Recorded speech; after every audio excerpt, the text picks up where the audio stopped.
අකණ්ඩව තරඟ දෙකක් හඹා ගොස් ජයගෙන තිබූ ආත්ම විශ්වාසයෙන් සටනට පිවිසි ශ්‍රී ලංකා කණ්ඩායමට සාර්ථක ආරම්භයක් ලබා ගන්නට පැතුම් නිස්සංකට සහ කුසල් මෙන්ඩිස්ට හැකි වුණා. කුසල් මෙන්ඩිස් ලකුණු 57ක් ලබා ගනිද්දී පැතුම් නිස්සංක ලකුණු 52ක් වාර්තා කළා.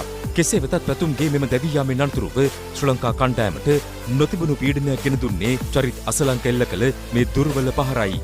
ඉන් උපරිම පලනෙලාගත් රවිචන්ද්‍රන් අශ්වින් ධනුෂ්ක ගුණතිලකටත් ඉක්මනින්ම ක්‍රීඩාගාරයේ අසුනක් වෙන් කළා. ශ්‍රී ලංකා කණ්ඩායම මෙල්ල කරන්නට කොනක් සොයමින් සිටි ඉන්දීය ක්‍රීඩකින්ට ලැබුණු අවස්ථාවෙන් රිංගාගත් ඔවුන් ලකුණු 13ක් තුළ කඩලු 4ක් දවා ගත්තේ තරඟයේ පීඩනය ශ්‍රී ලංකා ක්‍රීඩකින් වෙත දෙගුණ තෙගුණ කොට පෙරලා ලබා දෙමින්.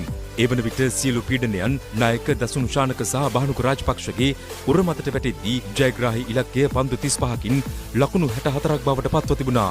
අවශ්‍ය මොහොතේදී සිය පිත්තට පණ දෙන්නට දසුන්ට සහ බහනුකට හැකියාව ලැබුණේ මෙරට සුවහසක් වූ ක්‍රීඩා ලෝලීන් අමන්දා නන්දයට පත් කරමින්. කෙසේ වෙතත් තරඟයේ තීරණය අවසන් පන්දු වාරය තෙක් ඇදගන්නට රෝහිත් ශර්මා ප්‍රමුඛ ඉන්දීය ක්‍රීඩකින්ට හැකියාව ලැබෙද්දී ශ්‍රී ලංකා කණ්ඩායමට ජයග්‍රහණය සඳහා එහිදී හිමි වූ ඉලක්කය ලකුණු 7ක්. ලකුණෙන් ලකුණට පවා තරඟ කරමින් ඉන්දීය කණ්ඩායම ශ්‍රී ලංකා පිතිකරු යුගලයට ප්‍රබල පීඩනයක් ගෙන දුන්නා.